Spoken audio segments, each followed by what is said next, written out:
Assalamualaikum warahmatullahi wabarakatuh. Hai para pencinta catur dan para catur mania, selamat datang kembali di Legenda Catur Dunia. Selamat hari Jumat berkah kawan. Semoga di hari Jumat ini dan seterusnya kita akan tetap diberikan kesehatan oleh Allah Subhanahu wa taala, selalu dilimpahkan rezekinya kawan, barokah, nikmat, serta dibukakan pintu jodoh bagi kawan-kawan yang masih jomblo dan dibukakan pintu jalan rezeki bagi kawan-kawan yang masih pengangguran. Semangat kawan di hari Jumat ini untuk menyosong minggu depan. Dan seperti yang saya sebut kemarin, Tata Steel tadi malam libur lagi kawan. Jeda terakhir, tak ada partai yang digelar. Jadi kita bergeser ke turnamen yang lain. Dari turnamen Chess-Star, Rapid, dan Blitz di Rusia, tepatnya di kota Moskow kawan, yang merupakan edisi kedua. Edisi pertamanya tahun kemarin dimenangkan oleh Vladislav Artemiev di sesi Rapidnya, dan di sesi Blitznya dimenangkan oleh Sergei Karyakin. Di event turnamen ini admin tidak mempunyai banyak informasi. Seperti yang kalian lihat, websitenya ini berbahasa Rusia. Admin tidak bisa bahasa Rusia. Tadi sedikit-sedikit saya terjemahkan bahwa turnamen ini diikuti oleh 10 pemain kawan di event utamanya. Sedangkan event yang lain adalah event junior kawan, dan menyediakan hadiah sebesar 3 miliar rupiah lebih. Jadi event ini terbilang besar menurut hadiahnya kawan. Diikuti oleh 7 Grandmaster pria dan 3 Grandmaster wanita kawan. Yaitu ada Goryachkina, Katerina Lagno, dan ini siapa ini?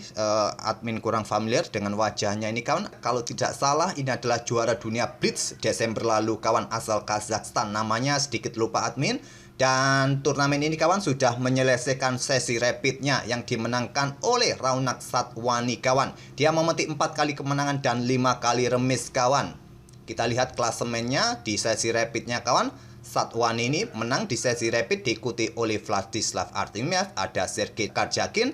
Dan untuk sesi blitznya kawan akan dimulai besok. Hari ini libur kawan. Besok mungkin akan ada beberapa game yang cukup menarik. Bisa nanti kita gantian dengan Tata Steel kawan. Oke, untuk game yang akan kita ulas dari turnamen rapid ini kawan, saya ambil permainannya sang juara Raunak Satwani menghadapi pecatur wanita yang terbilang wajahnya terbilang cukup judes. Kalau kita lihat foto-fotonya, hampir tidak pernah kita melihat fotonya ini tersenyum kawan, yaitu Alexandra Goryachkina. Oke, game ini terjadi di babak keempat kawan. Permainan ini cukup menarik. Kita lihat apa ide-ide dari kedua pemain ini kawan. Di sini Alexandra Goryachkina bermain dengan pion D4, kuda F6, pion C4, pion E6 kawan, kuda F3 anti Nimzo Indian Defense sekarang kawan. Pilihan utama melanjutkan permainan Queen's Gambit Decline kawan dengan pion D5 atau Queen's Indian Defense dengan pion B6 kawan. Segera mengeluarkan gajah terang yang biasanya ditempatkan di peta A6 nanti dengan Queen's Indian Defense, atau biasa via Cinto seperti biasanya, tak ada masalah juga bagi kalian melanjutkan permainan Queen's Indian Defense. Tapi kita temui permainan Bogo Indian Defense kawan. Ini akan menghadirkan permainan yang menarik, tidak bosan dengan permainan itu-itu saja. Queen's Gambit Decline tiap hari, tentu kita akan bosan. Dan gajah D2 balasan Goryachkina. Selanjutnya di sini menteri E7 paling banyak dimainkan kawan, atau pion A5 atau pion C5 kawan, atau langsung pertukaran.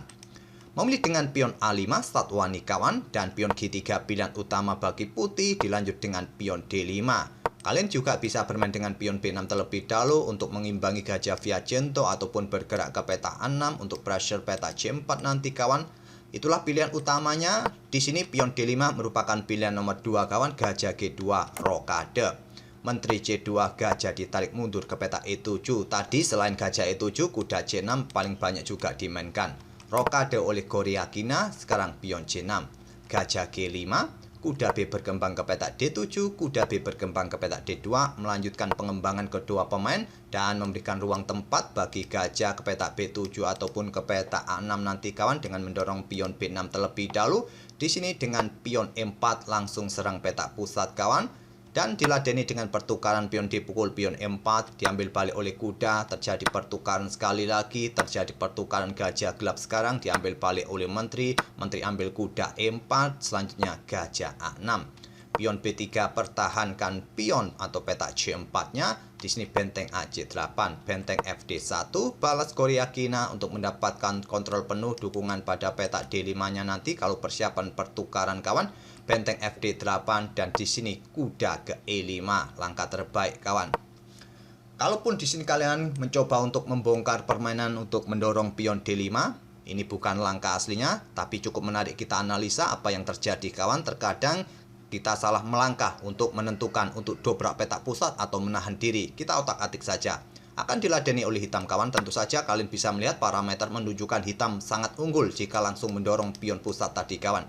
Diambil balik dengan pion C, mungkin berharap dengan adanya benteng kalian bisa ambil balik, ataupun pion ini tidak akan berani ambil karena menteri dalam posisi kena tekan atau pimpinan di sini kawan, maka kuda akan lompat dengan tempo ancam menteri dan membuka akses benteng ini kawan. Itulah kerugian kalian.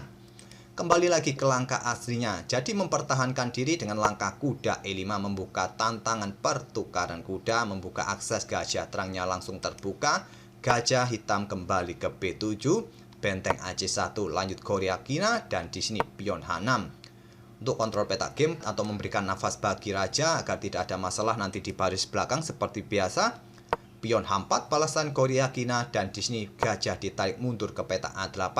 Berkoneksi dengan benteng kawan agar kalau nanti ingin bermain dengan pionnya didorong maju discover seperti ini, dia mendapatkan backup dari benteng. Dan di sini kawan, pion C5 patut dimainkan untuk menutup memblokade akses pion C ini untuk didorong oleh hitam kawan. Kemungkinan akan berlanjut pertukaran kuda, kalian bisa ambil balik dengan menteri, dan mungkin hitam juga akan menutup permainan dengan pion B5 kawan. Kalau diterima tentu akan merugikan hitam, struktur pionnya sangat jelek nanti jadinya kawan. Akan diambil balik dan coba lihat, struktur pion putih sangat bagus, hitam mempunyai dua pion yang jelek, mudah diserang oleh lawan, pion-pion lemah seperti itu. Kembali lagi ke langkah aslinya, tapi di sini tidak bermain dengan pion C5, menarik mundur menterinya ke peta E2, dan sekarang giliran hitam harusnya segera untuk menantang pertukaran gajah terang kawan, bermain dengan pion C5, membuka diagonal terangnya. Kemungkinan akan terjadi pertukaran kuda terlebih dahulu kawan, atau langsung pertukaran gajah pukul gajah. Permainan masih cukup berimbang dengan variasi ini, tapi memilih dengan langkah menteri ke peta A3. Dibalas dengan langkah menteri C2 kawan. Di sini menteri kembali ke peta E7, dan di sini kuda bergerak ke peta G4. Menurut Stockfish pilihan yang bagus kawan untuk menghindari pertukaran di sini, ataupun juga di sini nanti kalau ada kesempatan kawan melakukan pengorbanan, bisa juga kontrol peta F6 dari manuver langkah kuda ke peta F6, tapi memilih dengan langkah pion A4 menutup memblokade permainan di sayap menteri, perkuat peta B5-nya. Dijawab dengan langkah pertukaran kuda pukul kuda E5, diambil balik oleh pion D, terbuka lajur D kawan, tantangan pertukaran benteng ditolak dengan pion C5. Di sini benteng pukul benteng terlebih dahulu sebelum melakukan pertukaran gajah terang, diambil balik oleh benteng hitam, gajah pukul gajah, posisi benteng terdefleksi sekarang, mempunyai tempo menguasai lajur D kawan, dan ditantang dengan benteng D8, benteng diangkat untuk memberikan posisi menteri di bawah nanti, didahului benteng diangkat oleh hitam ke D4, menteri D2, menteri mundur ke D8, backup petak D4-nya, dan sekali lagi terjadi pertukaran kawan. Kenapa tidak diambil menggunakan menteri saja? Ya simple kawan, jawabannya ya simple. Nanti pion hitam ini masih bisa dikejar oleh raja kawan ke peta F1, dan pion ini jatuh, putih mempunyai kesempatan menang yang lebih besar. Tapi butuh perjuangan dalam permainan endgame pion-pion seperti ini kawan. Kalau salah melangkah juga bisa berakhir remis dengan keunggulan satu pion ini. Menahan diri, memukul balik menggunakan pion C. Pion ini menjadi pion bebas, tapi sekaligus juga pion lemah kawan. Nanti dengan dukungan raja tentu pion ini masih bisa direbut, permainan bisa remis.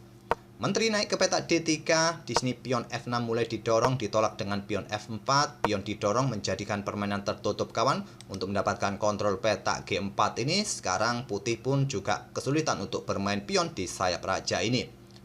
Raja putih bergerak ke F2, pion G5, membuka permainan, ternyata hitam kawan, dan diterima pion H pukul pion G5, pion H pukul pion G5, menahan diri, nanti konstruksi pionnya akan terpisah-pisah, masih bisa diambil oleh menteri hitam kawan, bermain dengan raja bergeser ke E2, raja hitam G7, dan menteri bergeser ke F3, mencoba menusuk ke baris ke-7 nanti kawan.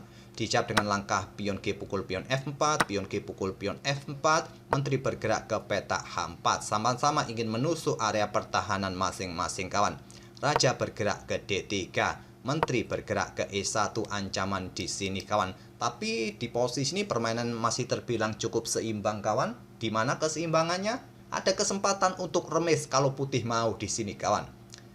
Banyak posisi terbuka yang bisa menyerang Raja Hitam ini kawan. Kesini pun, nanti kalau bergerak ke sini ya ada skak di lajur H kawan. Ataupun di baris ke-7, baris ke-8 langsung di sini nanti juga akan bolak-balik terjadi skak berulang. Kalau putih mau kawan, lajur G terbuka melompong di area ini, Menteri Putih bisa melakukan skak-skak yang berulang, permanen bisa remis.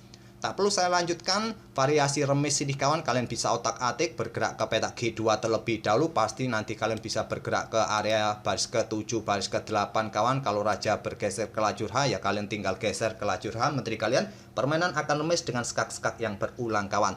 Tapi di sini Goryachkina memilih ambil pion kawan, agar menteri ini tidak mempunyai kesempatan bergerak ke C3 tadi melakukan skak. Tapi langkah blunder dan sekarang posisi hitam lebih baik di ambang kemenangan. Satwani melanjutkan menteri D2 skak dan posisi raja sudah tidak bisa kemana-mana lagi kawan. Ke petak-petak ini sudah dikawal oleh pion-pion hitam. Di sini pun ada pion hitam memaksa menteri ini blokade di petak D3. Menteri ambil pion F4 skak. Lagi-lagi raja tidak bisa lari kemana-mana. Menteri tidak akan berani blokade. Kehilangan satu pion lagi kawan. Menteri ambil pion E5 skak. Raja mundur ke petak D2 dan hitam mempunyai dua pion bebas terkoneksi kawan di lajur E, di lajur F. Sekarang mulai mendorong pion F4. Menteri D7 skak, raja bergeser ke H6. Menteri D3 dan raja bergerak ke petak G5 kawan. Di sini menteri melakukan skak di petak D8, raja G4, menteri ambil pion B6. Masih berharap dengan pion bebasnya juga kawan, balapan siapa yang lebih cepat di posisi ini. Pion F3, tentu saja hitam lebih cepat kawan, tinggal 2 petak lagi. Sementara putih masih membutuhkan 4 petak, selisih 2 petak kawan. Menteri G1 masih belum mau menyerah, blokade oleh menteri G3. Menteri D4 skak, raja bergeser ke H3, sekarang pion mulai didorong kawan. Di sini kawan, kuncinya ada di sini. Kunci permainan ini ada di sini kawan. Pion F2 didorong dan permainan kembali terbuka kawan dan menghasilkan permainan yang bisa remis. Kalau posisi putih mau dan tahu untuk melakukan ancaman berikutnya untuk menghasilkan remis. Tapi seperti biasa dalam permainan rapid, oh ya, permainan rapid ini menggunakan kontrol waktu 15 menit, increment 20 detik kawan. Dan seperti biasa, di posisi-posisi seperti ini, kontrol waktu kedua pemain pasti hanya tersisa beberapa detik saja. Itulah yang terjadi di atas papan. Sekarang Goryachkina mempunyai atau tinggal 15 detik, sedangkan Satwani 31 detik kawan. Di sini posisi remis bisa kalian dapatkan dengan raja ini bergerak ke petak E2 kawan. Sebetulnya langkah kemenangan bagi hitam di sini adalah melakukan skak terlebih dahulu dengan menteri ke petak H2 skak.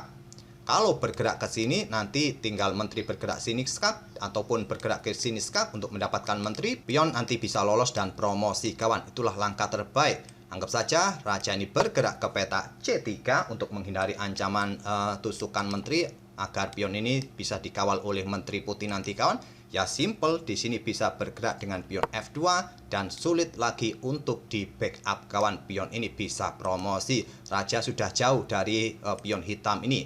Kalau kalian melakukan skak-skak yang berulang, ya masih bisa diantisipasi. Ambil contoh bergerak ke peta H8 terlebih dahulu. Kalaupun bergerak ke lajur A, peta A8, simple bergeser kawan dan pion ini bisa promosi. Kalau ada skak lagi di lajur G, blokade, pion masih bisa promosi kawan. Itulah langkah kemenangan dengan menteri melakukan skak terlebih dahulu di peta H2. Tapi langsung mendorong pion F2-nya diantisipasi dengan raja bergeser ke E2 untuk kawal peta F1 kawan. Kalau di sini ada skak di petak-petak terang ini kawan, tentu akan dihantam oleh menteri putih, diambil balik oleh raja hitam, raja putih ambil pion dan pionnya bisa lolos promosi kawan. Jadi raja bergeser ke G2 mengawal pionnya dan disinilah kawan kunci remis itu terjadi. Pertama-tama dengan langkah menteri E4 skak, raja ke G1 berniat tetap mendorong pionnya kawan. Dan disinilah kuncinya kawan. Kalian bisa bergerak ke petak-petak ini kawan. Ke segitiga ini permainan bisa remis kawan di segitiga ini.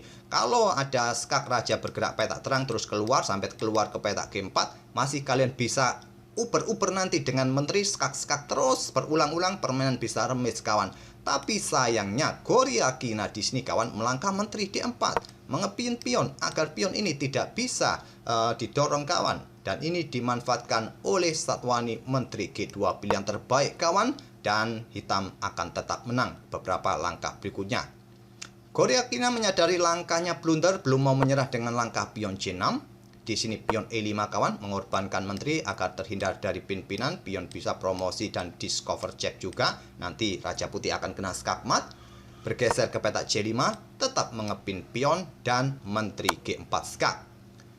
Raja bergeser ke D2. Di sini kawan, raja bergerak ke petak G2. Carlo pun melakukan skak lagi kawan, ada pion nanti blokade dan pion bisa promosi. Goryachkina mendorong pionnya juga ingin promosi, kalah cepat dengan pion hitam F1, promosi menteri. Lajur C juga promosi menteri kawan oleh Goryachkina, tapi kalah cepat kawan, dan beberapa langkah berikutnya skakmat kawan. Sebelum kena skakmat, Goryachkina menyerah di langkah ke-57, karena langkah berikutnya tak ada petak yang lain kawan. Raja bergerak ke petak D3, satu langkah berikutnya skakmat kawan, harus diblokade oleh menteri dan disikat oleh menteri pun skakmat. Oleh karena itu, saat ada skak menteri ke petak C1 ini, Goryachkina langsung menyerah karena tak ada pilihan lain selain petak D3, diikuti langkah menteri, blokade dengan menteri, skakmat juga. Oke, itulah kawan permainan yang cukup menarik dari pemuda asal India yang mengalahkan Goryachkina ini kawan, yang merupakan penantang Zhu Wenjun beberapa tahun yang lalu gagal merebut gelar juara dunia dari tangan Zhu Wenjun, pecatur wanita asal Cina. Ya, kemungkinan nanti kawan juara dunia wanita akan tetap dipegang oleh Cina kawan, karena para finalis di kandidat ini Cina semua. Jadi sudah jelas bahwa gelar juara dunia wanita akan tetap dipegang oleh Cina. Semoga permainan dari kedua pemain ini bisa menghibur kalian, dan kita tunggu saja sesi blitznya siapa yang akan menang. Nanti kita akan tampilkan permainan pemenangnya kawan. Semoga permainan dari kedua pemain ini bisa menghibur kalian, dan kita akan bertemu di video-video berikutnya. Terima kasih. Wassalamualaikum warahmatullahi wabarakatuh.